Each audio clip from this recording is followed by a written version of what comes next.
Manchester United score, they always score. The big goal is coming up. Peter Schmeichel is forward. Can he score another in Europe? He's got one in Europe already. Beckham in towards Schmeichel. It's comfort to Ayor. Cleared. Giggs with a shot. Sheringham!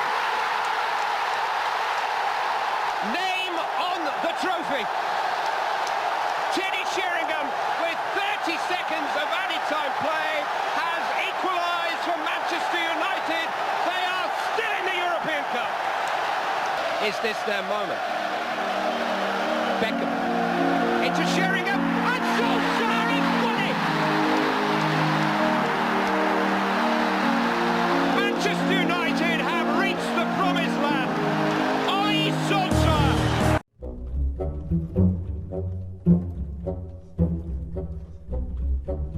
He's bloody missed it! What a prat! What a prat! Phil Jones! It was bloody written in the stars! Phil Jones! What are you doing? Why can't Eric Bailly take it? Phil bloody Jones running around with no feet on his... no bloody skin feet! Pink boots! It's the pink boots, Marcus! The bloody pink boots! Soulless. Real NPC type energy. If this is the club you chose to support when you was a child, let's face it, you probably picked them for real shallow reasons. Most likely because they were the best and still are historically the biggest club in England. It could be because your older brother, uncle or dad supported them and you didn't have a mind of your own to find your own personal club that you actually liked. Chances are you live nowhere near Manchester and have never been to the stadium. You're the type of person to happily live out your life in the corporate world as a banker or an area manager for a company like Paperchase. You probably feel like you're a super important person because of that also, and belittle people at your job in lower positions than you. You use words like protocol and policy with pride, as again, it gives you a sense of importance and fulfillment.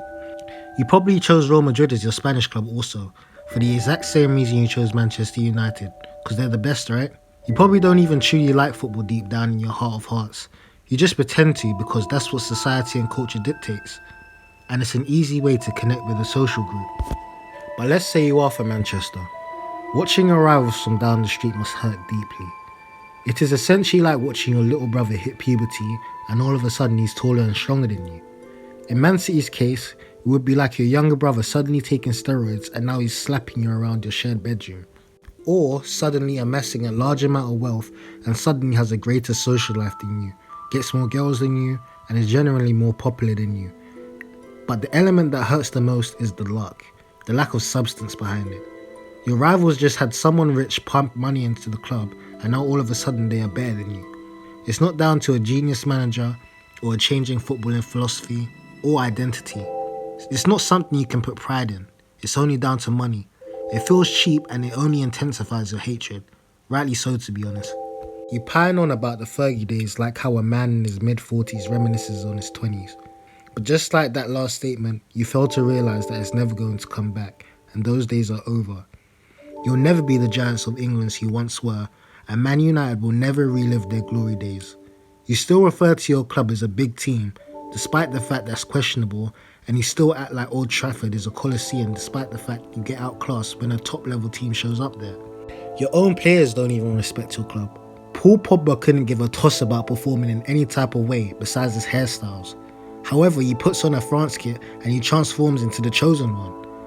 If I had a message for United fans, it would be to get over it and get over yourselves. You had your time. You'll probably still continue celebrating your club's history and what your club represents for English football, but it ends there. A ray of hope has arrived at your club in the name of the legendary Cristiano Ronaldo. But at the age of 36, can he lift your club to the heights it was before you left? I guess we'll just have to see.